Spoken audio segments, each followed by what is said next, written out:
नमस्कार दोस्तों, आपका स्वागत है माय नॉवल रूम में। यहाँ आपको मिलेगी फैंटेसी, मार्शल आर्ट्स, सिस्टम और ड्रैगन से भरी रोमांचक कहानियाँ।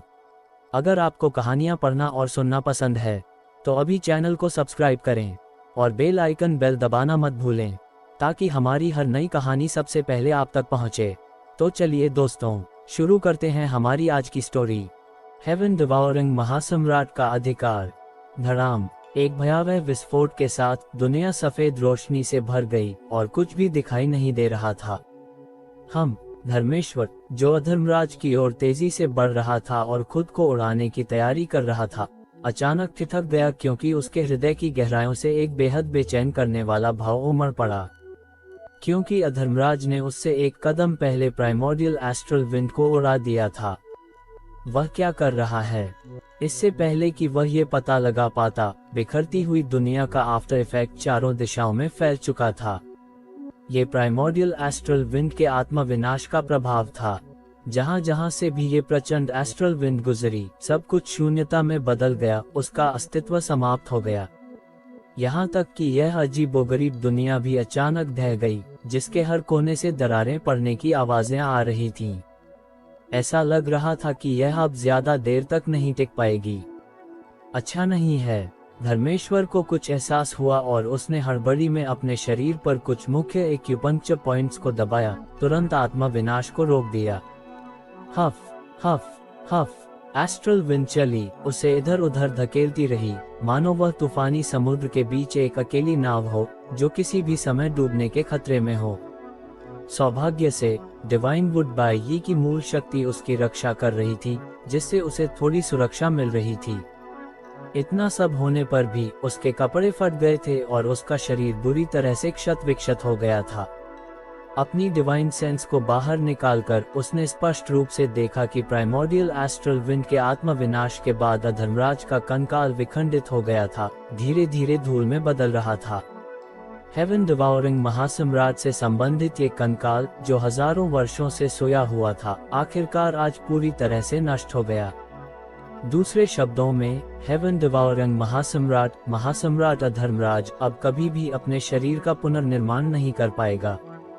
हालांकि धर्मेश्वर को जरा भी खुशी महसूस नहीं हुई। इसके विपरीत उसे लगा कि स्थिति और भी गंभीर हो गई है। होंग लॉन्ग लॉन्ग, आसमान ढहने और धरती फटने की आवाजें सुनाई दीं। यह अजीबोगरीब दुनिया आखिरकार टिक नहीं पाए और पूरी तरह से ढह गई। एक विशाल ब्लैक होल बना और 10 सांसों से भी कम समय में इसने यहाँ की हर चीज को निगल लिया और फिर एक मामूली फड़फड़ाहट के साथ गायब हो गया।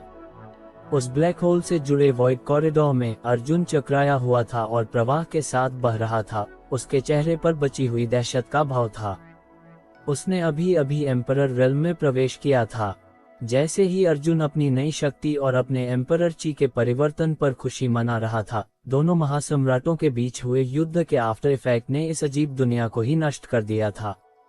उसके पास भागने का भी समय नहीं था, इससे पहले कि वह ब्लैक होल द्वारा वॉइड कॉरिडोर में खींच लिया गया। हालांकि वह दोनों महासम्राटों के युद्ध के मैदान से बहुत दूर था, फिर भी इस समय वह बुरी तरह से घायल था। इस जगह निगले जाने के बाद उसे धीरे धीरे ठीक होने में काफी समय लगा। उसके चेहरे पर भय का भाव था। वह नहीं जानता था कि दोनों महासम्राटों के बीच क्या हुआ था। इससे पहले उसका सारा ध्यान ब्रेक थ्रू और पदोन्नति पर था। जब तक उसने देखा कि कुछ गड़बड़ है, तब तक सब कुछ एक निश्चित परिणाम था। महासम्राटों का क्या हुआ? क्या वह मर गया या जीवित रहा? धर्मेश्वर का अजूर सन टेम्पल के साथ गहरा संबंध था। आखिरकार टेम्पल मास्टर मार्गेश्वर को धर्मेश्वर ने ही पाला था और अर्जुन भी अजूर सन टेम्पल का एक पंजीकृत शिष्य था। स्वाभाविक रूप से उसे उसकी स्थिति के बारे में चिंता होगी। इस जुड़ाव की परवाह किए बिना भी सेक्युलर वर्ल्ड के महासम्राट ने जीवन और मृत्यु की परवाह नहीं की थी। हजारों वर्षों से वह लगातार अपनी कल्टिवेशन को तोड़ता रहा और अधर्मराज की खोज में शैटर्ड स्टासी में प्रवेश करता रहा। आम लोगों की परवाह करने का उसका ये तरीका ही लोगों के सम्मान के लिए पर्याप्त था। अभी जो भयावह शक्ति आई थी, वह बहुत संभव है कि किसी चीज के फटने से पैदा हुई हो। अर्जुन केवल यही सोच सकता था कि सेक्युलर वर्ल्ड के महासम्राट ने अधर्मराज के साथ समाप्त होने के लिए आत्मविनाश का विकल्प चुना। ऐसा सोचते हुए अर्जुन का भाव गहरा हो गया। उसे लगा कि सेक्युलर वर्ल्ड के महासम्राट सचमुच मारे गए हैं। वह कुछ मुंह खून खांसते हुए स्पेस रिंग से कुछ हीलिंग पिल्स निकालकर अर्जुन उन्हें बीन्स की तरह खाता रहा। फिर पालथी मारकर बैठ गया और अपनी स्थिति की जांच के लिए अपनी डिवाइन सेंस को जारी किया। खुद को देखते हुए अर्जुन अचानक चौंक गया, क्योंकि जब उसने अपनी डिवाइन सेंस का उपयोग किया तो उसने देखा कि एक जोड़ी उदास आंखें उसे घूर रही थीं और वह टकटकी आसपास से नहीं बल्कि उसके शरीर के अंदर से आ रही थी। अर्जुन का चेहरा भयानक रूप से बदल गया और उसने एक हाथ से सील बनाई और चिल्लाया, संगठित हो। अगले ही पल उसका सोल एवटा उसके नॉलेज सी में प्रकट हो गया। उसके नॉलेज सी में एक आकृति अचानक प्रकट हुई जो तेजी से घूमते हुए समुद्री जल के ऊपर चुपचाप खड़ी थी, बड़े चाव से चारों ओर देख रही थी। उसके चेहरे पर आश्चर्य का भाव था। अर्जुन ने उस आकृति को देखा, दांत पीसे और एक भद्दे भाव के साथ चिल्लाया, अधर्मराज। चिल्लाहट सुनकर वह आकृति धीरे धीरे मुड़ी। एक मध्यम आयु वर्ग के व्यक्ति का चेहरा सामने आया। इस व्यक्ति की उपस्थिति गरिमा में थी, मानो उसमें एक प्राकृतिक महान भव्यता हो और उसकी आंखें तेजी से चमक रही थीं। हालांकि अर्जुन ने इस व्यक्ति का चेहरा पहले कभी नहीं देखा था, फिर भी उसने पहली नजर में उसकी पहचान कर ली। हेवन डिवाउरिंग महासम्राट अधर्मराज। अर्जुन का दिल नीचे तक डूब गया। उसने ये भी नहीं देखा था कि हेवन डिवाउरिंग महासम्राट ने उसके नॉलेज सी की सुरक्षा को कैसे तोड़ा और इस जगह में घुस आया। अगर सामने वाले का छिपने का कोई इरादा नहीं होता तो उसे शायद अंधेरे में ही रखा जाता। अर्जुन को अपनी रीढ़ की हड्डी में एक सिहरन महसूस हुई और उसकी आत्मा कांप उठी। इस समय अधर्मराज भी एक सोल एवटा था, लेकिन उसका सोल एवटा अर्जुन की तुलना में और भी कठोर था, लगभग मूर्ख जैसा। जूनियर, मेरा नाम तुम्हें चिल्लाने के लिए नहीं है। अधर्मराज ने ठंडी सांस ली और अचानक अर्जुन की ओर एक अदृश्य शॉकवेव भेजी। ये शॉकवेव स्पष्ट रूप से एक सोल अटैक थी और इसकी शक्ति बेहद भयावह थी। अर्जुन का चेहरा बदल गया और उसने अपना हाथ हिलाया, नीचे के समुद्री जल को ऊपर उठाया और उसके सामने एक सुरक्षात्मक बाधा बनाई। एक जोरदार धमाके के साथ शॉकवेव समुद्री जल से टकराई, जिससे पूरा नॉलेज सी हिल गया और लंबे समय तक शांत नहीं हुआ। अर्जुन का चेहरा पीला पड़ गया क्योंकि वह कुछ कदम पीछे हट गया। अधर्मराज को सतर्कता से घूर रहा था और जल्दी से बोला, अधर्मराज, यहाँ से बाहर निकलो, नहीं तो इस यंग मास्टर को अभद्र होने के लिए दोष मत देना। अधर्मराज का सोल एवटा अचानक उसके नॉलेज सी में प्रकट होने से अर्जुन को बहुत बुरा भाव आया। स्वाभाविक रूप से उसने उसे यहाँ रहने देने की हिम्मत नहीं की। उसे उसके कुछ रहस्यों पर जासूसी करने देना तो एक छोटी बात थी, लेकिन उसे डर था कि इस आदमी का कोई गुप्त इरादा है।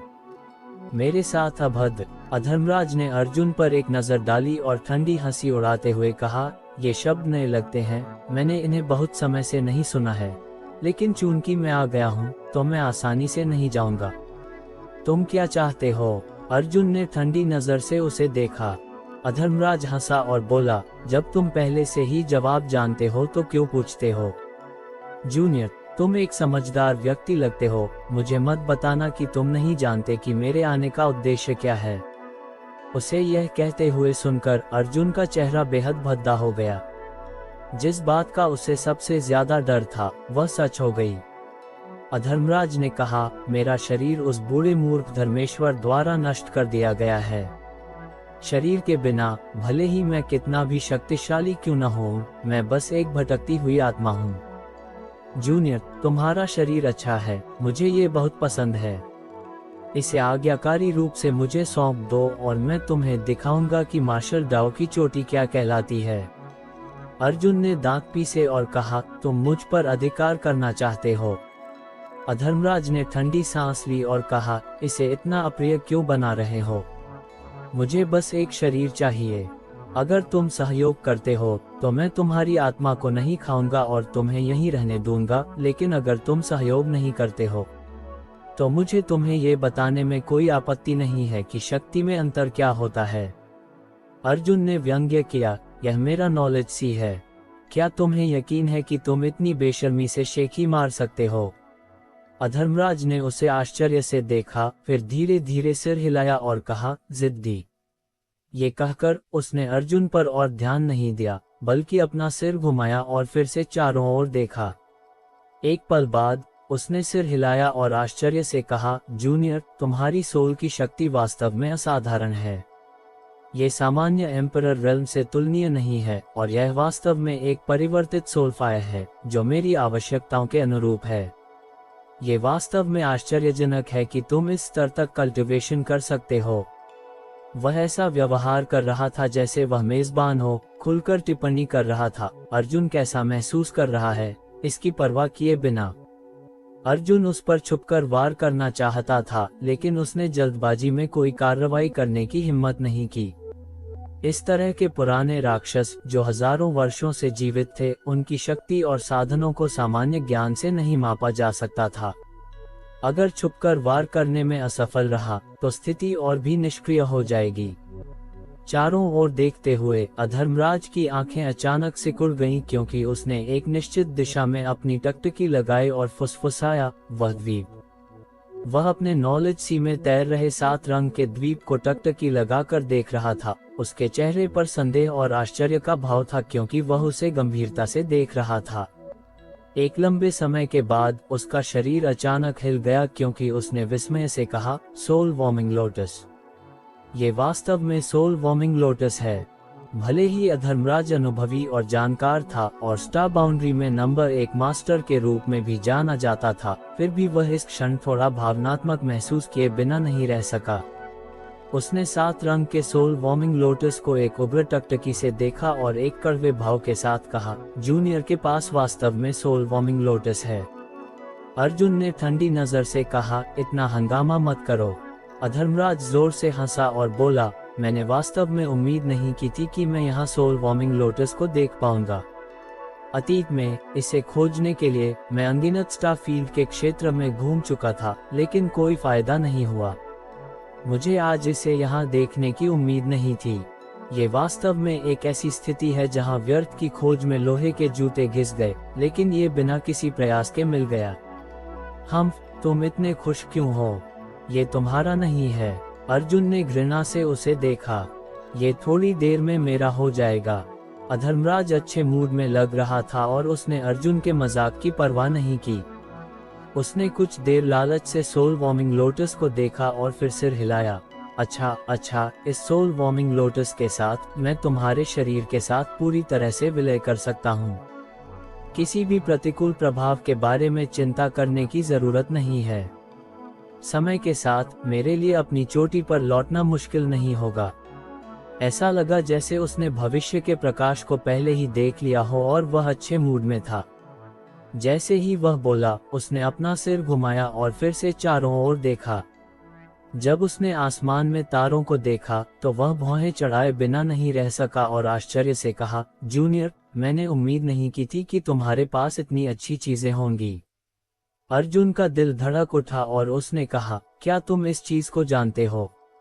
वह स्वाभाविक रूप से आसमान में तारों में स्टार का जिक्र कर रहा था। ये स्टार अर्जुन को बहुत समय पहले मिला था। यहाँ के प्रत्येक तारे का संबंध हैंगलुओ स्टार फील्ड के सितारों से था। जब अर्जुन हैंगलुओ स्टार फील्ड में भटक रहा था तो उसने दिशाओं और रास्तों की पहचान करने के लिए अपने नॉलेज सी के ऊपर के आसमान में स्टार का उपयोग किया था। अन्यथा इतने बड़े क्षेत्र के साथ वह किसी भी मार्गदर्शन के बिना निश्चित रूप से खो जाता।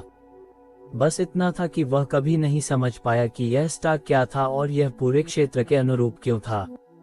इस समय जब उसने अधर्मराज को ये कहते सुना तो अर्जुन पूछताछ किए बिना नहीं रह सका।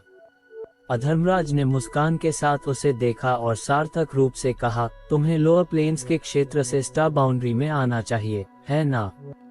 अर्जुन ने भौहें चढ़ाईं और कहा, ये सही है।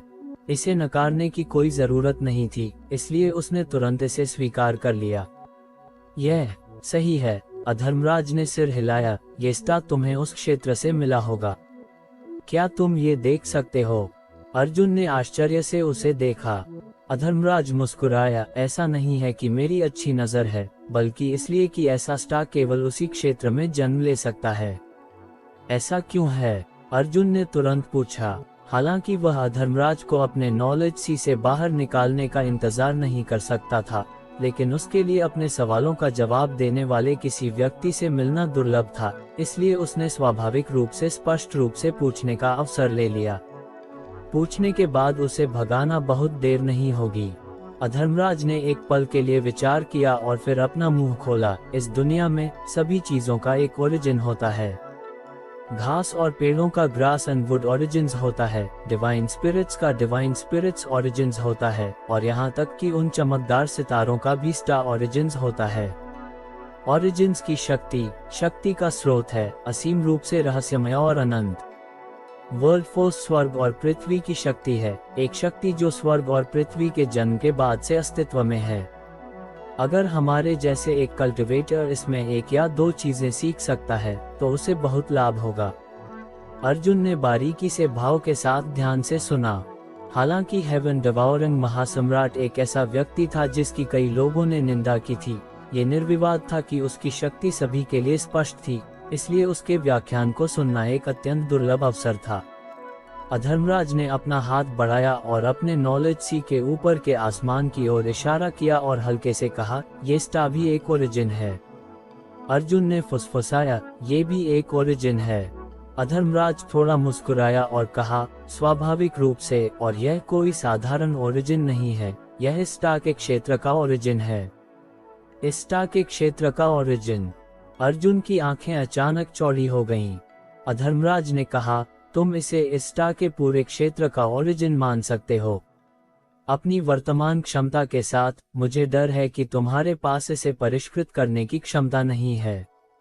अगर तुम इसे परिष्कृत कर सकते हो तो तुम्हें पता चलेगा कि इसके अनगिनत उपयोग हैं, लेकिन शायद तुम्हें यह अवसर नहीं मिलेगा।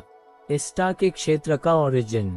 अर्जुन ने बार बार फुसफुसाया, फिर विनम्रता से पूछा, इसे परिष्कृत करने का क्या उपयोग है?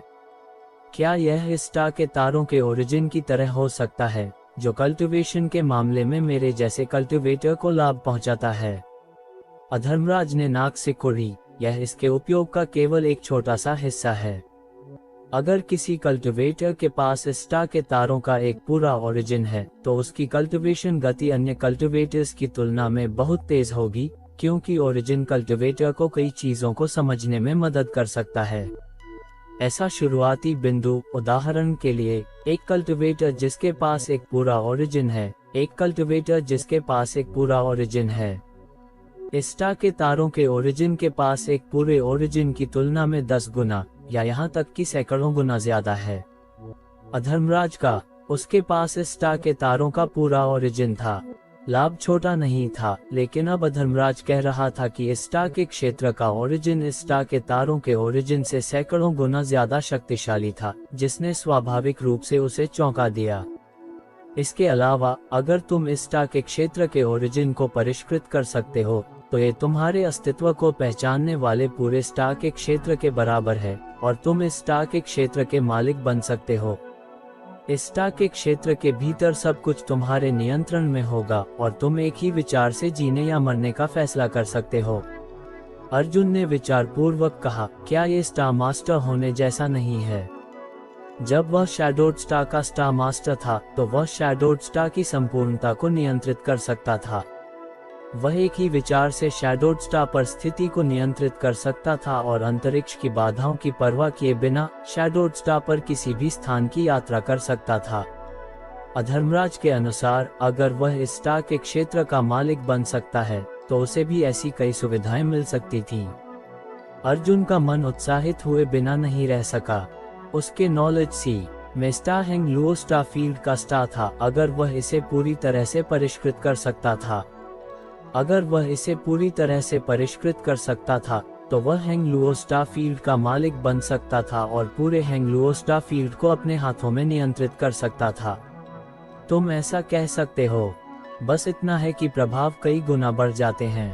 अधर्मराज ने सिर हिलाया, इससे पहले कि वह विषय बदलता। हालांकि एक स्टार के क्षेत्र के ओरिजिन को परिष्कृत करना इतना आसान नहीं है। मैंने अतीत में अनगिनत स्टार के क्षेत्रों को नष्ट कर दिया और कई स्टार के क्षेत्र ओरिजिन्स पाए, लेकिन उन्हें परिष्कृत करने में कभी सफलता नहीं मिली। ऐसा क्यों है? अर्जुन ने आश्चर्य से पूछा। अधर्मराज हंसा और बोला, क्योंकि स्टार के क्षेत्र ओरिजिन्स ने मुझे स्वीकार करने से इनकार कर दिया था, मैंने गुस्से में उन सभी को निगल लिया था। अर्जुन के होंठ सिकुड़ गए। अधर्मराज ने आगे कहा, अगर स्टार के क्षेत्र का ओरिजिन अभी भी मौजूद है, तो भले ही पूरा स्टार का क्षेत्र कितना भी क्षतिग्रस्त क्यों न हो, एक दिन ऐसा आएगा जब उसे बहाल कर दिया जाएगा। हालांकि अगर स्टार के क्षेत्र का ओरिजिन नष्ट हो जाता है, तो ये स्टार का क्षेत्र वास्तव में समाप्त हो जाएगा, ठीक वैसे ही जैसे किसी व्यक्ति की आत्मा। एक बार जब आत्मा नष्ट हो जाती है, तो वह कभी भी पुनर्जन्म नहीं ले सकती। अधर्म, अर्जुन ने थूका। अधर्मराज ने ठंडी सांस ली। जो लोग मेरा विरोध करने की हिम्मत करते हैं, चाहे वे कुछ भी हों, उनका कभी अच्छा अंत नहीं होता। बोलते हुए उसने ठंडी नजर से अर्जुन को देखा, जिसमें एक बड़ा दबाव था, जैसे वह अर्जुन को किसी चीज के बारे में चेतावनी दे रहा हो। अर्जुन ने न देखने का नाटक किया और कुछ और रहस्य पूछने वाला था जब उसका भाव अचानक बदल गया। अधर्मराज ने हल्के से कहा, ठीक है, बहुत हो गई छोटी मोटी बातें। मेरा मन अच्छा है, इसलिए मैंने तुमसे यूं ही बात कर ली। अब आज्ञाकारी रूप से अपना शरीर मुझे सौंप दो और मैं तुम्हारी जान बख्श सकता हूँ। अर्जुन हंसा और बोला, अगर तुम्हें मेरा शरीर चाहिए तो खुद ले लो। अधर्मराज ने धीरे धीरे सिर हिलाया और कहा, ये देखते हुए कि तुम एक प्रतिभावान व्यक्ति हो, मैं तुम्हें बख्शना चाहता था, लेकिन चूंकि तुम इतने जिद्दी हो, तो तुम्हें जीवित रखने की कोई जरूरत नहीं है। ऐसा कहते हुए उसने अपना हाथ हिलाया और एक पल में एक तीर जैसा हमला अचानक आकार ले लिया और बिजली की बोल्ट की तरह अर्जुन की ओर भागा। अर्जुन का चेहरा बदल गया और वह घबरा गया। उसका पूरा नॉलेज सी हिल गया और नीचे का समुद्री जल ऊपर उठ गया, जिससे उसके सामने एक मजबूत बाधा बन गई। अधर्मराज ने नाक से कुड़ी, मैं हेवन डिवॉरिंग महासम्राट हूँ। भले ही मैं हजारों वर्षों से कमजोर रहा हूँ, मेरी शक्ति ऐसी नहीं है जिसका तुम्हारे जैसा जूनियर विरोध कर सके। अगर तुम कष्ट नहीं सहना चाहते हो, तो ऐसे व्यर्थ के प्रयास मत करो। जैसे कि उसने जो कहा था उसे साबित करने के लिए जब हमला आया, तो रास्ते में सभी रक्षाएं इसे रोकने में असमर्थ थीं और वे सभी बिखर गईं। अर्जुन को अपनी आत्मा में चीरने जैसा दर्द महसूस हुआ और वह लगातार अपनी स्पिरिचुअल एनर्जी का उपयोग करके विरोध करते हुए तेजी से पीछे हट गया। होंद होंद होंद। थोड़ी देर बाद अर्जुन के नॉलेज सी के चारों ओर कई बार घूमने के बाद तीर जैसा हमला समाप्त हो गया। उसका चेहरा कठिनाई से भरा हुआ था और उसका सोल एवटा कुछ मंद था। स्पष्ट रूप से उसे गंभीर चोटें लगी थीं। इस नॉलेज सी में लड़ते हुए चाहे कोई भी जीते या हारे, अर्जुन के लिए आसान नहीं होगा, क्योंकि यह उसका नॉलेज सी था और यहाँ जो कुछ भी नष्ट हुआ वह उससे संबंधित था। तुम मेरा हमला रोक सकते हो, लेकिन क्या तुम मेरे दूसरे या तीसरे हमले को रोक सकते हो? अधर्मराज ने अर्जुन को घृणा से देखा और अपना हाथ उठाया, एक और भयावह हमला शुरू करने की तैयारी में। अर्जुन ने अपने चेहरे पर ज्यादा घबराहट नहीं दिखाए और बस अधर्मराज को मजाक में देखा। आपके जैसे पुराने राक्षस जो हजारों वर्षों से जीवित हैं, की तुलना में ये यंग मास्टर वास्तव में थोड़ा कमजोर है, लेकिन भले ही यह यंग मास्टर आपका विरोधी न हो, दूसरे हो सकते हैं। दूसरे? अधर्मराज ने ये सुनकर अपनी भौहें सिकोड़ लीं। जैसे ही वह सोच रहा था कि अर्जुन किसका जिक्र कर रहा है, उसके पीछे अचानक एक आकृति प्रकट हुई। जैसे ही वह आकृति प्रकट हुई, उसने अपनी हथेली उसकी ओर मारी। अधर्मराज को उम्मीद नहीं थी कि कोई ऐसी जगह पर उस पर छुपकर वार करेगा और वह सुरक्षित पकड़ा गया। एक जोरदार धमाके के साथ अधर्मराज ने एक दबी हुई कराह निकाली और उसका सोल एवटा तेजी से चमका, क्योंकि वह हड़बड़ी में भाग गया। अपने पैरों पर फिर से खड़े होने के बाद अधर्मराज ने दर्द भरे भाव से पीछे मुड़कर देखा और जब उसने उस व्यक्ति की उपस्थिति देखी जिसने उस पर छुपकर वार किया था, तो उसने दांत पीसे और चिल्लाया, बूढ़े कमीने, क्या तुमने खुद को उड़ा नहीं दिया था? तुम अभी तक मरे क्यों नहीं? वह व्यक्ति जो अजीब तरह से अधर्मराज के पीछे प्रकट हुआ था और उस पर छुपकर वार किया था, वह और कोई नहीं बल्कि सेक्युलर वर्ल्ड के महासम्राट धर्मेश्वर थे। अर्जुन को नहीं पता था कि धर्मेश्वर ने अर्जुन के साथ किस तरह का संचार किया था, लेकिन अर्जुन ने चुपचाप उसके सोल एवटा को अंदर आने दिया था। एम्परर रेल्म में अभी अभी पदोन्नत हुए एक कल्टिवेटर के नॉलेज सी में 2 महासम्राटों के सोल एवटार्स इकट्ठा हो गए थे। इस तरह की चीज अभूतपूर्व थी। धर्मेश्वर ने ठंडी सांस ली और कहा, जैसे ही तुमने अपना बट बाहर निकाला, मुझे पता चल गया कि तुम क्या करने जा रहे हो। इससे पहले कि मैं खुद को उड़ा देता, तुमने एस्ट्रल विंड को उड़ा दिया ताकि मेरी दृष्टि और समझ में दखल दे सको और अपनी golden cicada shell shedding technique का उपयोग कर सको। तुम्हारा कंकाल शरीर नष्ट हो गया है, इसलिए अगर तुम जीना जारी रखना चाहते हो तो तुम केवल पोजेशन का उपयोग कर सकते हो, और यहाँ केवल एक ही व्यक्ति है जो तुम्हें अधिकार करने दे सकता है। अगर मैं यह अनुमान नहीं लगा पाता कि तुम यहाँ थे, तो मैं एक मूर्ख होता। कमीने, अधर्मराज एक भयंकर भाव के साथ चिल्लाया। अब वह पहले जितना शांत नहीं था। अपनी क्षमता के साथ उसके लिए अर्जुन पर अधिकार करना आसान होगा, लेकिन अब धर्मेश्वर का सोल एवटा भी अंदर आ गया था, इसलिए उसकी मनचाही सोच को पूरा नहीं किया जा सका। अगर वह अर्जुन पर अधिकार करना चाहता था और अपना शरीर फिर से प्राप्त करना चाहता था, तो उसे पहले धर्मेश्वर को पार करना होगा। ये बुरा आदमी ऐसा लग रहा था कि वह अधर्मराज के साथ आसानी से जाने देने के बजाय उसके साथ मरना पसंद करेगा। अधर्मराज भयभीत था। अधर्मराज, तुम आज मरोगे, चाहे तुम चाहो या न चाहो, ये तुम्हारे ऊपर नहीं है। धर्मेश्वर ने एक दृढ़ भाव के साथ ठंडी नजर से आगे देखा। पहले अधर्मराज को मारने के लिए वह आत्म विनाश का उपयोग करने के लिए भी तैयार था, इसलिए उसके शब्दों में अब बहुत भार था। हजारों वर्षों की दोस्ती के बाद भी तुम मुझे बर्दाश्त नहीं कर सकते। अधर्मराज ने एक उदास चेहरे के साथ दहाड़ लगाए।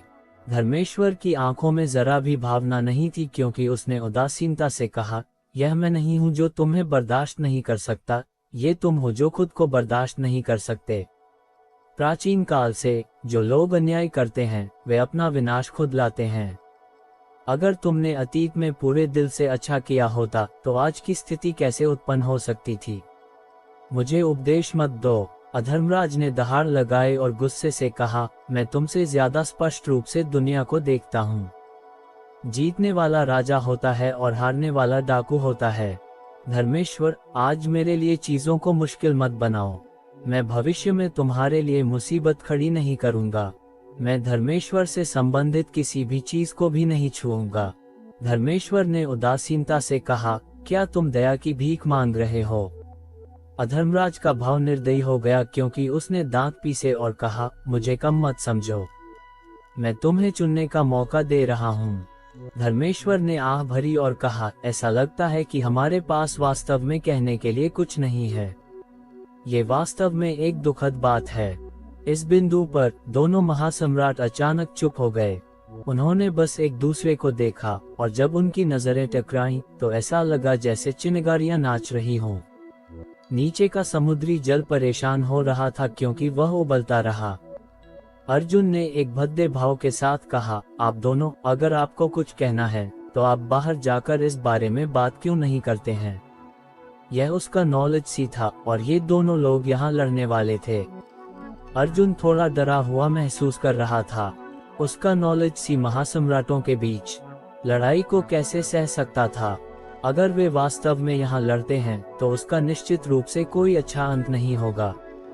हालांकि इन दोनों लोगों के पैर के बाल उसकी जांघ से भी मोटे थे।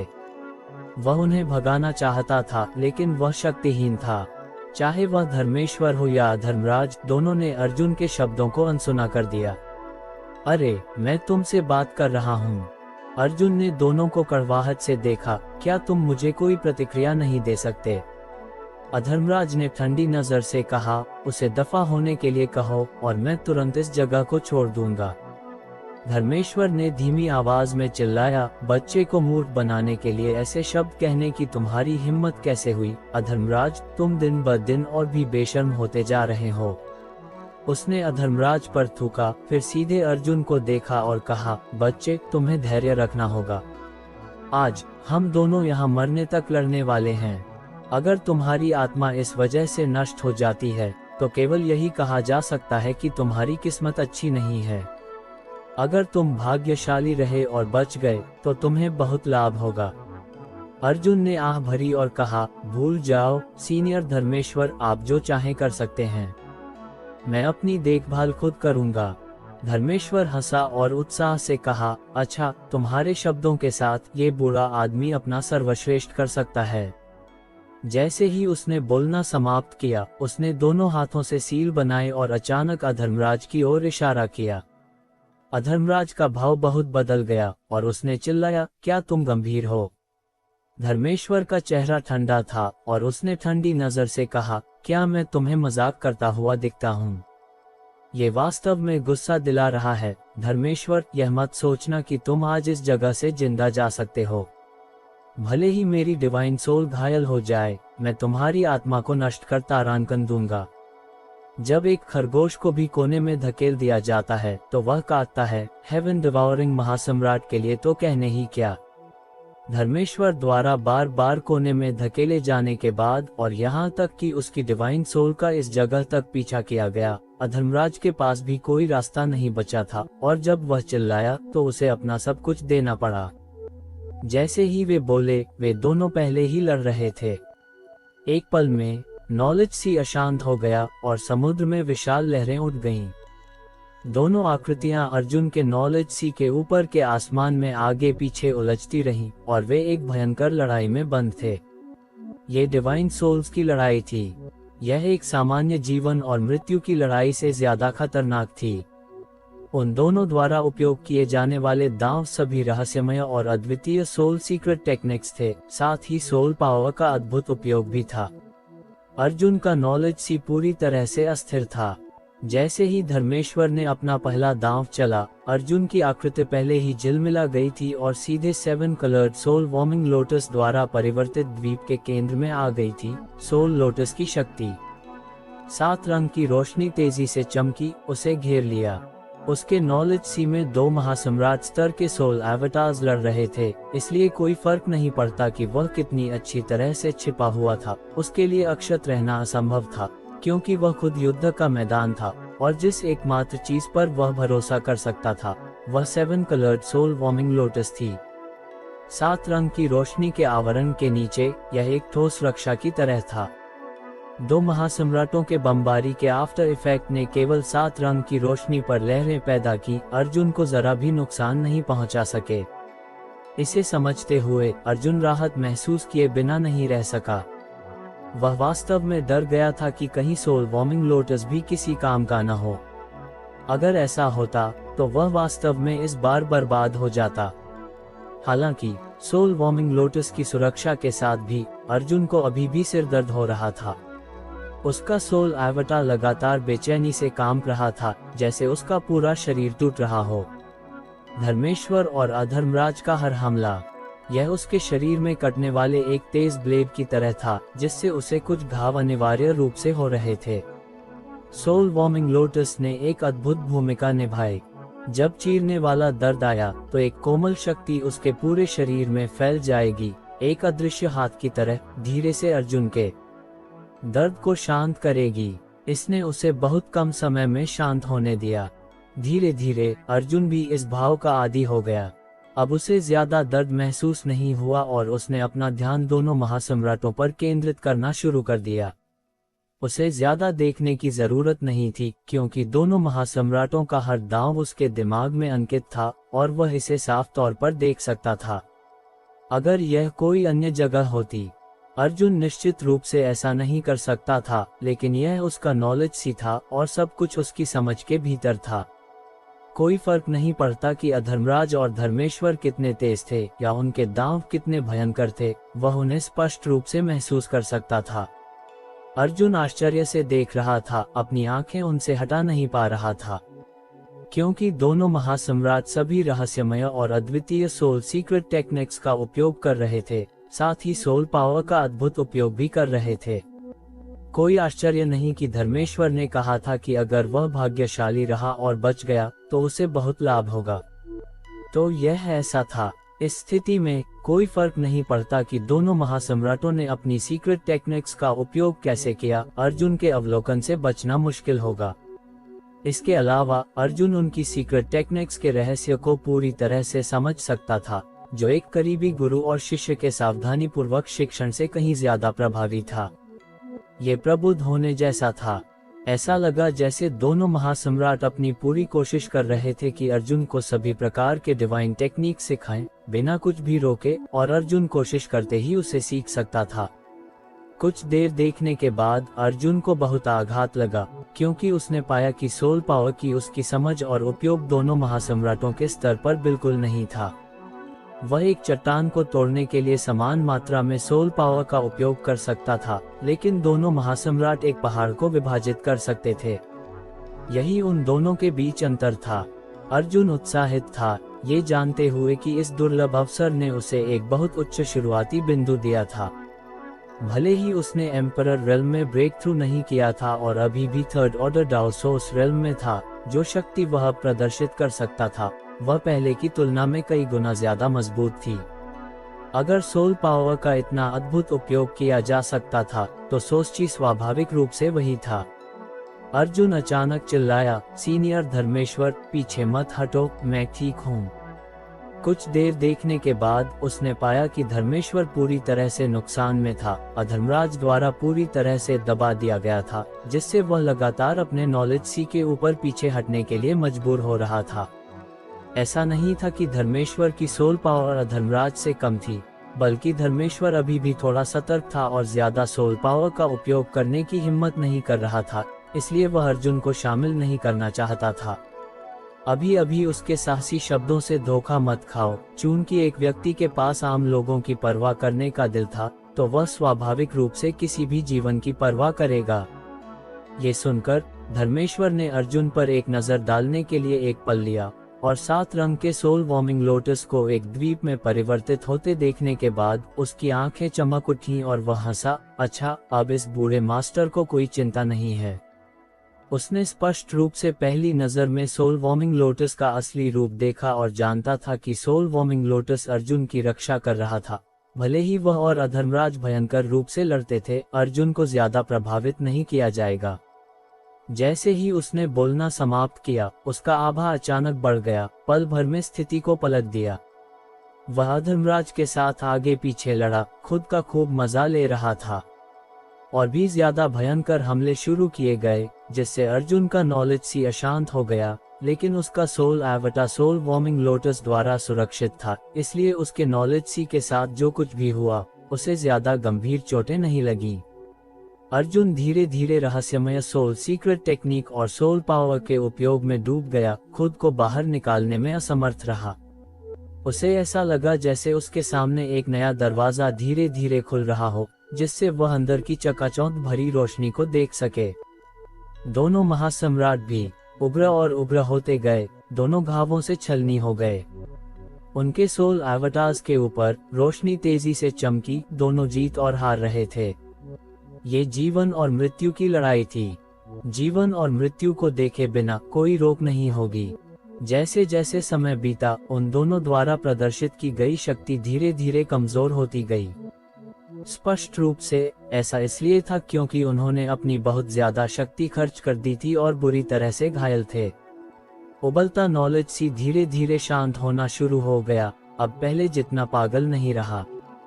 एक अज्ञात समय के बाद अर्जुन, जो रहस्यमय भाव में डूबा हुआ था, अचानक अपने कान में एक धीमी चिल्लाहट सुनी, बच्चे। अर्जुन चौंक गया और तुरंत ज्ञान की स्थिति से बाहर निकल गया। देखते हुए अर्जुन हैरान हुए बिना नहीं रह सका, क्योंकि कुछ अज्ञात समय पर 2 महासम्राट जो मरने तक लड़ रहे थे, रुक गए थे। दोनों सोल एवटार्स एक दूसरे से उलझे हुए थे, उनमें से प्रत्येक किसी प्रकार की सीक्रेट टेक्निक का उपयोग करके दूसरे की हरकतों को सील कर रहा था। ऐसा लग रहा था जैसे 2 पहलवान जमीन पर गिर गए हों, उनके शरीर एक मोड़ में मुड़ गए हों। दोनों सोल एवटार्स मंद थे और उनकी आभा कमजोर थी, जैसे वे किसी भी समय बुझ सकते थे। धर्मेश्वर का भाव गंभीर था और अधर्मराज का चेहरा उदास था, लेकिन उनमें से कोई भी दूसरे को छोड़ने को तैयार नहीं था। सीनियर का क्या आदेश है? अर्जुन ने गंभीरता से पूछा। हम पर हमला करने के लिए अपनी सबसे मजबूत सोल सीक्रेट टेक्निक का उपयोग करो, अधिमानतः जो हमारी आत्माओं को नष्ट कर सके, धर्मेश्वर ने दांत पीसे और चिल्लाया। अर्जुन का भाव थोड़ा बदल गया। अधर्मराज का भाव भी ठंडा हो गया क्योंकि उसने अर्जुन पर एक नजर डाली और घृणा से नाक सिकुड़ी। धर्मेश्वर, तुम एक बूढ़े मूर्ख हो। एक मामूली नए पदोन्नत एम्परर रेल्म मास्टर किस तरह की सीक्रेट टेक्निक का उपयोग करके हमें चोट पहुंचा सकता है। धर्मेश्वर हंसा और बोला, ये बच्चा कोई साधारण व्यक्ति नहीं है। चूंकि तुम उस पर कम नजर डालने की हिम्मत करते हो तो मैं तुम्हें एक सबक सिखाऊंगा। अधर्मराज ने घृणा से कहा, तो मुझे इंतजार करना होगा और देखना होगा। धर्मेश्वर ने नाक सिकोड़ी, बच्चे, तुम संकोच क्यों कर रहे हो? ये बूढ़ा आदमी देखना चाहता है कि तुम क्या सक्षम हो। तुम उसकी आंखें क्यों नहीं खोलते? अर्जुन संकोच कर रहा था, सीनियर। धर्मेश्वर ने उसके समाप्त होने का इंतजार नहीं किया और चिल्लाया, अगर अधर्मराज पुनर्जन्म लेता है तो हजारों वर्षों पहले की त्रासदी फिर से होगी। इस बूढ़े मास्टर ने आज के अवसर के लिए हजारों वर्षों तक इंतजार किया है और उसके साथ खत्म होने के लिए लंबे समय से तैयार रहा है। अगर हम आज चूक जाते हैं तो हमें फिर कभी ऐसा अच्छा अवसर नहीं मिलेगा। बच्चे, इस बूढ़े मास्टर को निराश मत करना। धर्मेश्वर ने जब चिल्लाया तो उसने किसी प्रकार की सीक्रेट टेक्निक का उपयोग किया, लेकिन उसकी दृढ़ आवाज सुबह की घंटी और शाम के ढोल की तरह थी, जो अर्जुन के कानों में गूंज रही थी और उसकी भावनाओं को उत्तेजित कर रही थी। जैसे ही उनकी आंखें मिली, अर्जुन स्पष्ट रूप से धर्मेश्वर की आंखों में विनती भरा भाव और उसके दिल में दृढ़ संकल्प महसूस कर सकता था। अर्जुन भय और सम्मान से भर गया क्योंकि वह धीरे धीरे सोल वॉर्मिंग लोटस से खड़ा हुआ और दोनों की ओर चल पड़ा। जब वह दोनों के ऊपर था तो अर्जुन ने जल्दी से कहा, सीनियर, क्या आपके पास टेम्पल मास्टर मार्गेश्वर के लिए कोई शब्द है? धर्मेश्वर हंसा और बेफिक्र तरीके से कहा, जरूरत नहीं। वह जानता है कि यह बूढ़ा मास्टर इन सभी वर्षों में क्या कर रहा है। अर्जुन ने सिर हिलाया, झुका और एक गहरी आवाज में कहा, तो सीनियर, आपकी यात्रा मंगलमय हो। धर्मेश्वर मुस्कुराया और अपनी आंखें बंद कर लीं। अधर्मराज ने एक शब्द भी नहीं कहा और बस एक घृणा भरे भाव के साथ अर्जुन को ठंडी नजर से घूरता रहा। स्पष्ट रूप से उसे नहीं लगा कि वह वास्तव में उसे मार सकता है। तलवार, आओ! अर्जुन अचानक चिल्लाया। उसकी आंखें तेजी से चमकी क्योंकि उसने अपना हाथ बढ़ाया और एक लंबी तलवार अचानक उसकी हथेली में प्रकट हुई। ब्लेड उसके आंतरिक उथल पुथल को महसूस करने में सक्षम लग रहा था और लगातार भिन-भिना रहा था, जिससे एक अजीब आवाज आ रही थी। दैवीय कृपाण का प्रहार, एक सोल टाइप एम्परर आर्टिफैक्ट। अधर्मराज की आंखें सिकुड़ गईं जब उसने अर्जुन के हाथ में लंबी कृपाण को अवाक होकर घूरा और खुद को चीखने से नहीं रोक पाया। एम्परर आर्टिफैक्ट दुर्लभ थे, सोल टाइप एम्परर आर्टिफैक्ट की तो बात ही क्या। हजार एम्परर आर्टिफैक्ट में शायद ही कोई ऐसा हो जिसका उपयोग कोई अपनी सोल द्वारा कर सकता हो, जो दिखाता था कि वे कितने अनमोल थे। अधर्मराज को भी उम्मीद नहीं थी कि अर्जुन के पास एक सोल टाइप एम्परर आर्टिफैक्ट होगा। उसे पता नहीं था कि इस लड़के ने इस लंबी कृपाण को अपने नॉलेज सी में कहां छुपा रखा था, क्योंकि उसने इसे पहले कभी महसूस नहीं किया था। ये थोड़ी परेशानी वाली बात थी। एक सोल टाइप एम्परर आर्टिफैक्ट विशेष रूप से किसी की सोल को नुकसान पहुंचाने के लिए बनी होती है, और अर्जुन की समृद्ध और शुद्ध स्पिरिचुअल एनर्जी की मदद से ये वास्तव में उसे कुछ क्षति पहुंचा सकती थी। हालांकि अधर्मराज अपने दिल में थोड़ा डरा हुआ था, पर उसने अभी भी एक तिरस्कारपूर्ण भाव दिखाया और ठिठक कर कहा, एक अच्छा खजाना है, लेकिन इस राजा को मारने के लिए यह अभी भी पर्याप्त नहीं है। अर्जुन का भाव गंभीर था जब उसने अपनी उंगली से सोल स्प्लिटिंग सेबर को पोंछा, जिससे उसकी गूंज बंद हो गई। उसने सोल स्प्लिटिंग सेबर को अधर्मराज की ओर इशारा किया और ठंडी आवाज में चिल्लाया, इस खजाने को सोल स्प्लिटिंग सेबर कहते हैं। इस कृपाण के नीचे मरना, अधर्मराज, तुम खुद को भाग्यशाली मान सकते हो। हा हा हा हा। अधर्मराज खुद को हंसने से नहीं रोक पाया। अर्जुन के इस बेशर्म घमंड पर वह अम्यूज्ड हुआ और तालियां बजाते हुए बोला, ये राजा इस बात से इनकार नहीं करता कि यह एम्परर आर्टिफैक्ट इस राजा के लिए खतरा पैदा कर सकता है, लेकिन अगर तुम इस राजा को मारना चाहते हो लड़के, तो तुम्हें 10,000 साल और कल्टिवेट करना पड़ेगा। अर्जुन ने मजाक में कहा, उस स्थिति में कृपया प्रतीक्षा करें और देखें, हेवन डिवाउरिंग ग्रेट एम्परर मास्टर। जैसे ही उसने बोलना समाप्त किया, उसने अपनी स्पिरिचुअल एनर्जी को बढ़ाया, जिससे नीचे का शांत समुद्र का पानी फिर से गर्जना करने लगा और कृपाण में बहने लगा। एक पल में सोल स्प्लिटिंग सेबर ने एक चकाचौंध भरी चमक छोड़नी शुरू कर दी। लेकिन यह अंत नहीं था। अर्जुन ने हाथों से कई मुद्राएं बनाई। वह लगातार सोल स्प्लिटिंग सेबर पर आघात करता रहा। शक्ति और जानलेवा इरादे एक साथ हवा में भर गए, इतने घने कि वे लगभग मूर्त रूप ले रहे थे। अधर्मराज का भाव धीरे धीरे गंभीर हो गया, क्योंकि उसने गुप्त रूप से अपनी स्पिरिचुअल एनर्जी को बढ़ाया, जैसे कि वह किसी प्रकार की सुरक्षा बनाना चाहता हो। कटाक! एक स्पष्ट और अजीब आवाज सुनाई दी। सोल कटर की कृपाण की गति को उसकी सीमा तक धकेल दिया गया था। वह अर्जुन के सामने उछलती रही, अर्जुन के नियंत्रण से भागने की कोशिश कर रही थी। उसने शत्रु पर वार किया। इस क्षण अर्जुन की आंखें चमक उठी और वह बुदबुदाया, हेवन ब्रेकिंग स्ट्राइक। एक रहस्यमय शक्ति उभरी और सोल सेवरिंग ब्लेड को घेर लिया। चकाचौंध भरी सोल सेवरिंग ब्लेड को हल्के सुनहरे रंग की एक परत से ढक दिया। सोल स्लाइसिंग सेबर का आभास अचानक कई गुना बढ़ गया। ये किस तरह की सीक्रेट टेक्निक है? अधर्मराज डर से पीला पड़ गया और चीखने से खुद को रोक नहीं पाया। ग्रेट एम्परर में से एक होने के नाते वह स्वाभाविक रूप से सोल कटर में बदलावों को महसूस करने में सक्षम था। उसे कोई अंदाजा नहीं था कि अर्जुन ने इसकी शक्ति को कई गुना बढ़ाने के लिए क्या किया था। अगर सोल स्लैशिंग सेबर की शक्ति ने उसे पहले हैरान कर दिया था, तो अब वह वास्तव में भयभीत था, क्योंकि उसने स्पष्ट रूप से महसूस किया उस सोल टाइप एम्परर आर्टिफैक्ट की शक्ति उसके सोल एवटा को धमकी देने के लिए काफी थी। अर्जुन का भाव ठंडा था जब वह चिल्लाया, हेवन डिवॉरिंग ग्रेट एम्परर, तुम्हें मारने वाले व्यक्ति का नाम अर्जुन है। जैसे ही उसने बोला, उसने अपना हाथ लहराया और सोल सेवरिंग सेबर अचानक एक प्रकाश की लकीर में बदल गई। एक धनुष से छूटे तीर की तरह दोनों ग्रेट एम्परर के सोल एवटा की ओर बढ़ी। ऐसा लग रहा था जैसे एक गोल सूरज गिर रहा हो, जो अपने साथ स्वर्ग और पृथ्वी को नष्ट करने की शक्ति ले जा रहा था। हेवन ब्रेकिंग स्ट्राइक एक सीक्रेट टेक्निक थी जिसे अर्जुन ने अजूर सन टेम्पल में डिवाइन असेंशन मिरर के अंदर तपन से सीखा था। तपन केवल एक सोल एवटा था, उसका कोई भौतिक शरीर नहीं था, लेकिन उसकी कल्टिवेशन ग्रेट एम्परर के स्तर पर थी। चूंकि उसके पास भौतिक शरीर नहीं था, उसने अपना पूरा जीवन सोल की शक्ति का अध्ययन करने में बिताया, इसलिए उसकी सोल सीक्रेट टेक्निक धर्मराज और धर्मेश्वर से अधिक शक्तिशाली थी। हेवन ब्रेकिंग स्ट्राइक विशेष रूप से भयानक थी। आमतौर पर अर्जुन अपनी सोल का उपयोग सोल सेवरिंग सेबर को पोषित करने, उसकी शक्ति जमा करने और जरूरत पड़ने पर उसे अनलीश करने के लिए करता था।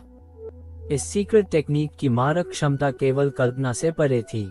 हालांकि हर बार इसका उपयोग करने पर उसे फिर से शक्ति जमा करना शुरू करना पड़ता था। ये सीक्रेट टेक्निक अक्सर एक महत्वपूर्ण क्षण में निर्णायक भूमिका निभा सकती थी। सोल सेवरिंग सेबर एक सोल टाइप एम्परर आर्टिफैक्ट था, इसलिए ये हेवन ब्रेकिंग स्ट्राइक के साथ सबसे संगत था। दोनों को लगभग एक दूसरे के पूरक कहा जा सकता था। एक महज चींटी इस राजा को मारना चाहती है। अधर्मराज ने हिंसक रूप से गर्जना की। अब वह अपने पिछले तिरस्कार और अवमानना में से कुछ भी नहीं दिखा रहा था। अर्जुन का हमला उसे गंभीरता से लेने के लिए काफी था। जैसे ही उसने बोला, उसने हताश होकर अपनी शक्ति का संचार किया, धर्मेश्वर की पकड़ से मुक्त होने की कोशिश की। हालांकि धर्मेश्वर उसे अपनी इच्छा अनुसार कैसे करने दे सकता था। वह पागलपन में हंसा और बोला, अधर्मराज, संघर्ष करना बंद करो। क्या यह अच्छा नहीं है कि हम दोनों एक साथ येलो स्प्रिंग्स तक जा सकते हैं? हम येलो स्प्रिंग्स के रास्ते पर साथी बन सकते हैं। चले जाओ। अधर्मराज चिल्लाया, उसकी ताकत बेहद अस्थिर हो गई। धर्मेश्वर के भाव में थोड़ा बदलाव आया। हालांकि वह नहीं जानता था कि अर्जुन क्या करने वाला था, लेकिन वह जानता था कि यह उसे मारने का सबसे अच्छा अवसर था। इसलिए वह केवल अपनी आकृति को रोकने और भयानक हमले के लिए तैयार होने के लिए अपना सर्वश्रेष्ठ प्रयास कर सकता था। एक सूरज जैसा प्रकाश नीचे आया और सीधे दोनों ग्रेट एम्परर के सोल एवटा को घेर लिया। अधर्मराज की चीखें तुरंत गूंज उठीं, जो धर्मेश्वर की दबी हुई आहों के साथ मिली हुई थीं। ऐसा लगता था कि इस हमले के तहत उनमें से किसी का भी अच्छा समय नहीं था। अर्जुन ने इस चाल को प्रदर्शित करने के बाद वह तुरंत मुड़ गया और सोल वॉर्मिंग लोटस द्वारा बनाए गए द्वीप की ओर भाग गया, एक बार फिर खुद को घेरने के लिए 7 रंग के प्रकाश को बढ़ाया। होंग लोंग लोंग, एक जबरदस्त सदमे की लहर फूट पड़ी जिससे उसका पूरा नॉलेज सी उबलने लगा। भयानक लहरें लगातार सभी दिशाओं में फैलती रहीं और हमले के केंद्र में एक विशाल गड्ढा बन गया। अर्जुन को सिर फटने जैसा दर्द महसूस हुआ। अपनी खुद की सीक्रेट टेक्निक और आर्टिफैक्ट का उपयोग करके अपने ही नॉलेज सी पर हमला करना कुछ ऐसा था जिसके बारे में अर्जुन ने पहले कभी सोचा भी नहीं था, लेकिन आज उसके पास ऐसा करने के अलावा कोई विकल्प नहीं था। इस हमले से हुई क्षति दोनों ग्रेट एम्परर के बीच पिछली लड़ाई से भी अधिक तीव्र थी। अर्जुन ने अचानक खुद को दर्द से अभिभूत महसूस किया और उसे चक्कर आ गए। वह लगभग मौके पर ही बेहोश हो गया। होंग होंग होंग, सदमे की लहरें फैलती रहीं, मानो समय के अंत तक जारी रहेंगी। अनिश्चित समय के बाद भयानक हलचल धीरे धीरे कम हो गई और चकाचौंध भरी रोशनी धीरे धीरे समाप्त हो गई। अर्जुन दर्द से कराह उठा और उसकी पहली प्रतिक्रिया धर्मराज और धर्मेश्वर की स्थिति की जांच करने की थी, लेकिन अपनी डिवाइन सेंस से उन्हें स्कैन करने के बाद अर्जुन का चेहरा अचानक बदल गया। अपने नॉलेज सी के अंदर केवल धर्मेश्वर का सोल एवटार अजीब तरह से तैर रहा था। इस समय उसके सोल एवटार पर उसके कंधे के ब्लेड से लेकर उसके निचले पेट तक एक विशाल कट दिखाई दिया था, जिसने उसे लगभग 2 हिस्सों में विभाजित कर दिया था। शुद्ध स्पिरिचुअल एनर्जी के निशान घाव से बाहर निकल रहे थे, जिससे उसका आभास कमजोर हो रहा था। चारों ओर देखकर अर्जुन ने मुश्किल से पूछा, अधर्मराज कहाँ है? क्या उसकी सोल बिखर गई है? अर्जुन ने एक अजीब अभिव्यक्ति के साथ जवाब दिया, वह बच निकला। जब वह पहले जांच कर रहा था तो उसने स्पष्ट रूप से महसूस किया कि किसी ने उसकी स्पिरिचुअल एनर्जी सुरक्षा को फाड़ दिया था और भाग गया था। चूंकि धर्मेश्वर अभी भी यहाँ था, इसलिए वह केवल अधर्मराज ही हो सकता था जो बच निकला। ये सुनकर धर्मेश्वर का चेहरा बदल गया और उसने खड़े होने के लिए संघर्ष किया। एक धीमी आवाज में चिल्लाया, लड़के, मुझे बाहर भेजो। अर्जुन ने एक शब्द भी नहीं कहा और बस अपना हाथ लहराया, उसे अपने नॉलेज सी से बाहर भेज दिया। ऐसा करने के बाद अर्जुन की आकृति डगमगाई और वह लगभग गिर ही गया। हालांकि वह ये भी जांचना चाहता था कि अधर्मराज और धर्मेश्वर फिर से लड़ेंगे या नहीं, उसकी वर्तमान स्थिति ने उसे इस विचार को छोड़ने के लिए मजबूर कर दिया। दूसरों के साथ जो भी हुआ हो, अगर उसने अपनी श्वास को समायोजित नहीं किया तो वह वास्तव में पकड़ नहीं पाएगा। इस बार उसके नॉलेज सी में दोनों ग्रेट एम्परर के बीच की लड़ाई ने उसे बहुत लाभ पहुंचाया था, लेकिन इसने उसे कई घाव भी दिए थे। 7 रंग का सोल वॉर्मिंग लोटस एक कोमल प्रकाश से खिल उठा और उसके आग्रह पर ये लगातार उसके नॉलेज सी के चारों ओर विकिरण कर रहा था, उसके क्षतिग्रस्त नॉलेज सी और क्षतिग्रस्त सोल एवटार की मरम्मत कर रहा था। आधे दिन के बाद अर्जुन ने महसूस किया कि उसकी स्थिति थोड़ी स्थिर हो गई है। तभी उसमें आगे बढ़ने की क्षमता आई। अर्जुन ने तुरंत अपने सोल एवटार को अपने नॉलेज सी से बाहर भेजा और अपने शरीर में वापस ले लिया। अपनी आंखें खोलने के बाद अर्जुन ने पाया कि वह अभी भी वॉइड कॉरिडोर में था, प्रवाह के साथ बह रहा था, यह नहीं जानता था कि वह कहाँ जा रहा है। उसके ठीक सामने धर्मेश्वर पालथी मार कर बैठा था। अर्जुन ने एक घूंट लार निगला और सावधानी से उसकी स्थिति की जांच की। ये पता चला कि धर्मेश्वर अभी भी सांस ले रहा था, लेकिन ये बहुत कमजोर थी और उसके शरीर में एम्परर ची का उतार चढ़ाव भी लगभग अगोचर था। यह अच्छी बात है कि वह मरा नहीं है। अर्जुन खुद को राहत की सांस लेने से नहीं रोक पाया। हालांकि उसने पहले सोल स्प्लिटिंग सेबर का उपयोग करते समय संकोच नहीं किया था, लेकिन वह वास्तव में डर गया था कि वह धर्मराज को मारते हुए धर्मेश्वर को भी मार देगा। हालांकि यह धर्मेश्वर की ही इच्छा थी, लेकिन एक सम्मानित ग्रेट एम्परर को मारना अर्जुन कैसे सहन कर सकता था? वह और धर्मेश्वर दोनों यहाँ थे, तो अधर्मराज कहाँ था? अधर्मराज का भौतिक शरीर निश्चित रूप से नष्ट हो गया था और उसका सोल एवटार निश्चित रूप से गंभीर रूप से घायल था, तो वह इस वॉइड कॉरिडोर में कहाँ जा सकता था? अगर वह इस जगह पर इधर उधर भागता रहा तो वह जल्द ही द वॉइड द्वारा निगल लिया जाएगा। भले ही वह कभी स्टार बाउंड्री में सबसे मजबूत मास्टर था, वह ऐसे टूटे हुए शरीर के साथ जीवित नहीं रह सकता था। जैसा कि ये दिखता है, अधर्मराज के खिलाफ संभावनाएं थीं। ऐसा सोचते हुए अर्जुन बहुत खुश हुआ। धर्मेश्वर की स्थिति की सावधानीपूर्वक जांच करने के बाद अर्जुन खुद को चिंता करने से नहीं रोक पाया। धर्मेश्वर का आभास इस समय इतना कमजोर था, ऐसा लगता था कि वह किसी भी क्षण मर जाएगा। अगर उसने कोई रास्ता नहीं सोचा तो वह इस आपदा से बच नहीं पाएगा।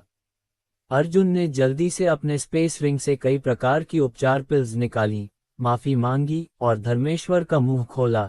इन पिल्स को उसके मुंह में भर दिया और फिर उन्हें परिष्कृत करने में मदद करने के लिए अपनी ताकत का संचार किया। जैसे ही उसने अपनी ताकत का संचार किया, अर्जुन ने तुरंत पाया कि कुछ गड़बड़ थी, क्योंकि उसके शरीर में ताकत वास्तव में बेहद शुद्ध एम्परची थी। अशुद्धियों का कोई निशान नहीं था। क्या चल रहा है? अर्जुन हैरान और खुश दोनों था। किसी भी कल्टिवेटर को एम्परर रेल्म में टूटने के बाद अपनी सोच ची को एम्परर ची में बदलने में बहुत समय बिताना पड़ता था। कोई भी इस प्रक्रिया से बच नहीं सकता था।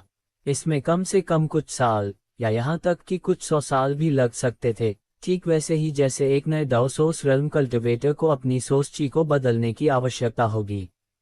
लेकिन वह स्पष्ट रूप से एम्परर रेल्म में टूट गया था, तो उसके शरीर में सभी सोच ची एम्परर ची में क्यों बदल गई थी?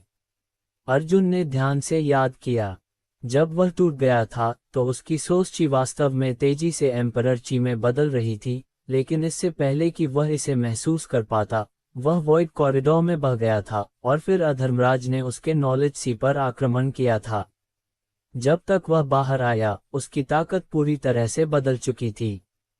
वह नहीं जानता था कि प्रक्रिया का कौन सा हिस्सा गलत हो गया था, लेकिन ये किसी के लिए भी एक बड़ी बात थी। शायद इसका उसके ब्रेक थ्रू के दौरान हुई कठिनाइयों से कुछ लेना देना था, या शायद इसका उसके नॉलेज सी में दो ग्रेट एम्परर के बीच की लड़ाई से प्राप्त अंतर्दृष्टि से कुछ लेना देना था। लेकिन कुल मिलाकर इसने अर्जुन को कम से कम कई साल बचाए थे। अपने विचारों को वापस लेते हुए अर्जुन ने अपनी भावनाओं को शांत किया और फिर से धर्मेश्वर पर अपना ध्यान केंद्रित किया। धर्मेश्वर की स्थिति आशावादी नहीं थी। इतनी सारी उपचार पिल्स लेने के बाद भी वह अपनी आभा और जीवन शक्ति को कमजोर होने से नहीं रोक सका। अर्जुन समझ गया कि ऐसा नहीं था कि उसने जो पिल्स परिष्कृत की थीं वे अप्रभावी थीं, बल्कि यह था कि धर्मेश्वर की चोटें बहुत गंभीर थीं। उसके हेवन ब्रेकिंग स्लैश से हुई चोटों का उल्लेख नहीं करना, अधर्मराज के साथ उसकी पिछली लड़ाई भी हल्की नहीं थी। ये निश्चित रूप से कुछ ऐसा नहीं था जिसे उसकी स्पिरिट पिल्स से ठीक किया जा सके। ये बुरा है। अर्जुन का मूड भारी था। ये देखकर कि धर्मेश्वर ग्रेट एम्परर का आभास कमजोर और कमजोर होता जा रहा था, इस हद तक कि उसकी लाइट ऑफ लाइफ भी बुझने वाली थी, अर्जुन अब किसी और चीज की परवाह नहीं कर सकता था।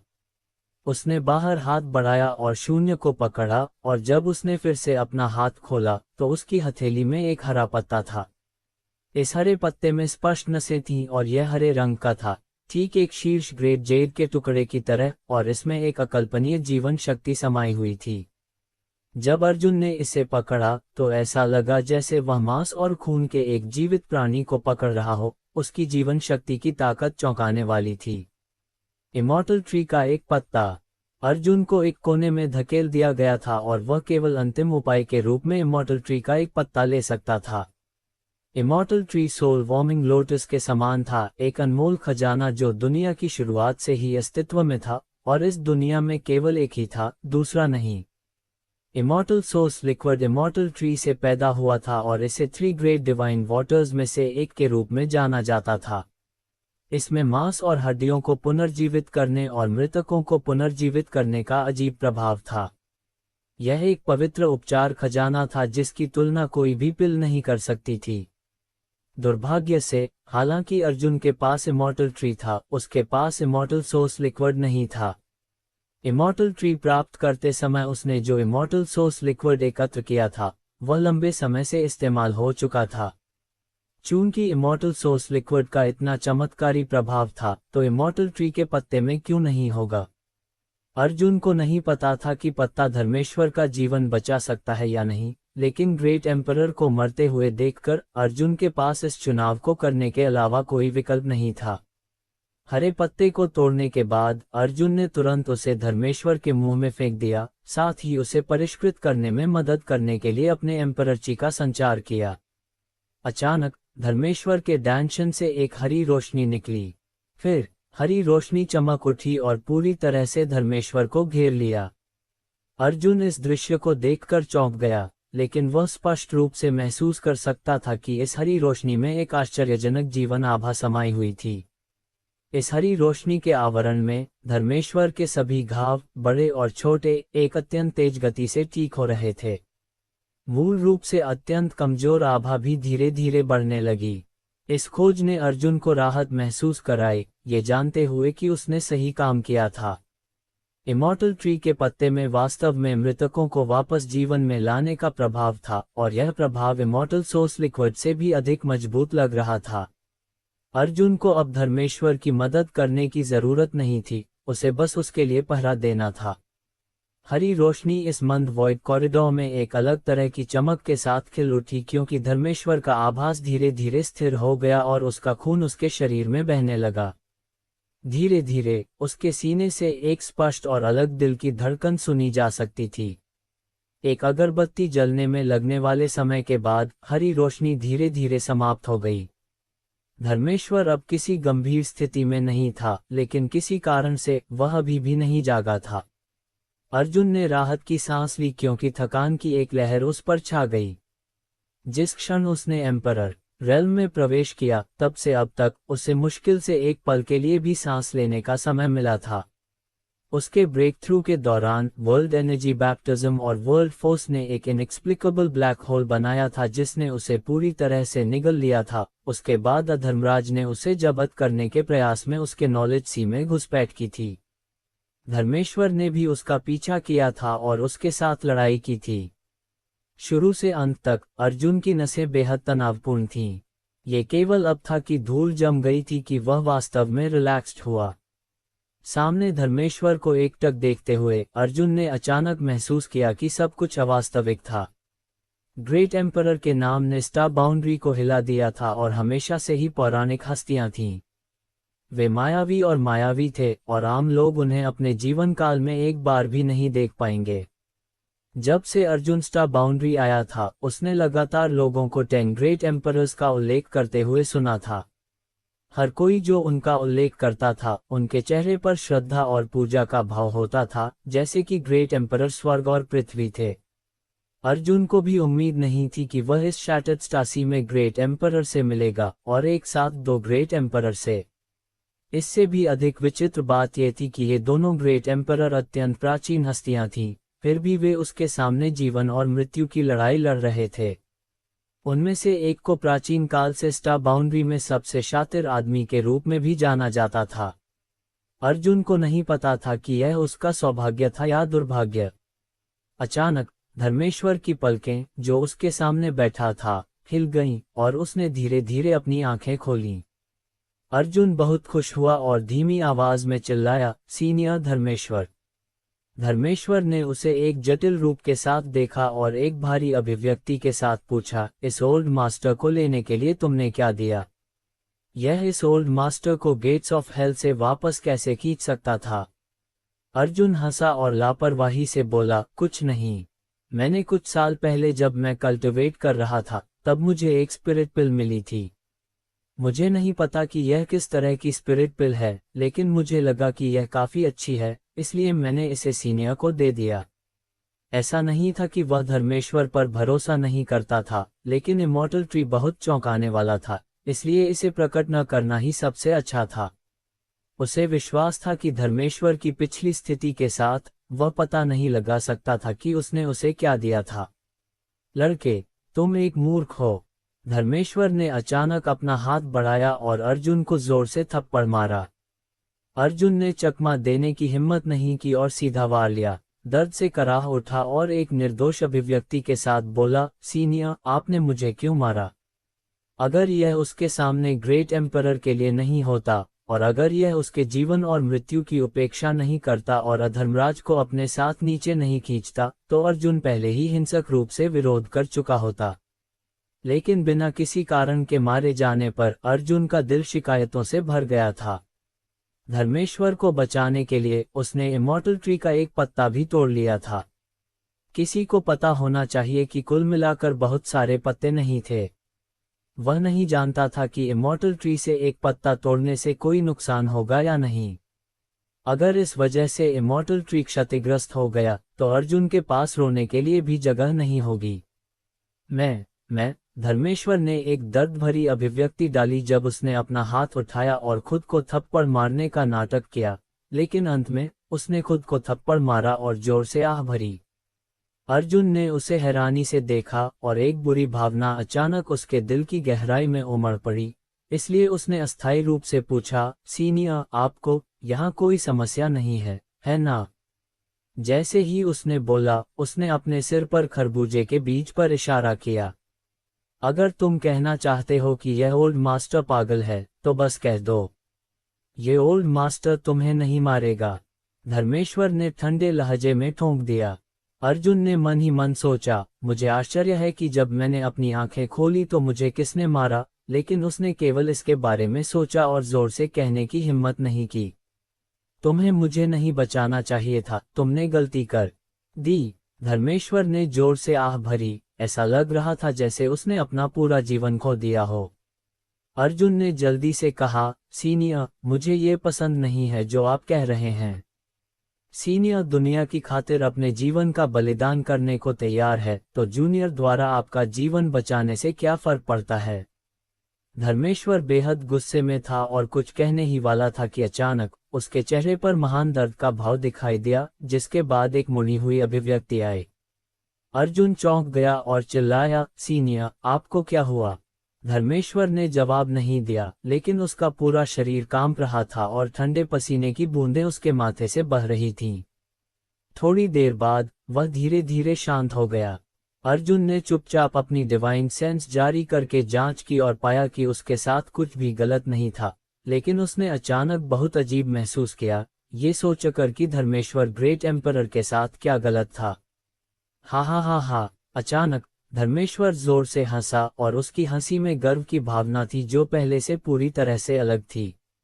उसने अर्जुन को चमकती आंखों से देखा और प्रशंसा की, बुरा नहीं जूनियर, इस राजा को तुम्हें धन्यवाद देना चाहिए। ये राजा लगभग राख में बदल गया था। निश्चित रूप से स्वर्ग ने मुझे नहीं त्यागा। जैसे ही ये शब्द सामने आए, अर्जुन अचानक पीछे कूद गया, जिससे उसके और धर्मेश्वर के बीच एक दूरी बन गई। उसने धर्मेश्वर को एक पल के लिए गंभीरता से देखा, इससे पहले कि एक भयानक विचार उसके दिमाग में आया, जिससे वह अपने दांत पीसता रहा और चिल्लाया, अधर्मराज। ओह! धर्मेश्वर ने मुस्कुराते हुए अर्जुन को देखा, उसके मुंह के कोने एक ठिठोली में मुड़ गए जब उसने हल्के से कहा, तुमने इस राजा की पहचान को कुछ ही शब्दों में पहचान लिया। जूनियर, तुम्हारी आंखें अच्छी हैं। क्या ये वास्तव में तुम हो? अर्जुन के कपड़े तुरंत ठंडे पसीने में भीग गए थे। उसने अविश्वसनीय रूप से अपने सामने देखा और एक कांपती आवाज में कहा, तुमने वास्तव में सीनियर धर्मेश्वर को जब्त कर लिया? वास्तव में नहीं, अधर्मराज ने सिर हिलाया। तो इस स्थिति का क्या मतलब है? अर्जुन ने जोर से पूछा। उसे यकीन था कि इस समय उससे बात करने वाला निस्संदेह हेवन डिवाउरिंग ग्रेट एम्परर था, लेकिन हेवन डिवाउरिंग ग्रेट एम्परर धर्मेश्वर के शरीर का उपयोग कर रहा था। अगर यह कब्जा नहीं था तो क्या था? अर्जुन को सबसे अधिक अकथनीय महसूस हुआ कि वह वास्तव में धर्मेश्वर के शरीर पर कब्जा करने में सफल रहा था। वह कैसे सफल हो सकता था? धर्मेश्वर ग्रेट एम्परर में से एक था और उसने पहले जो ताकत दिखाई थी वह उसकी तुलना में कम नहीं थी। तार्किक रूप से कहें तो अधर्मराज के लिए धर्मेश्वर के शरीर पर कब्जा करना असंभव था।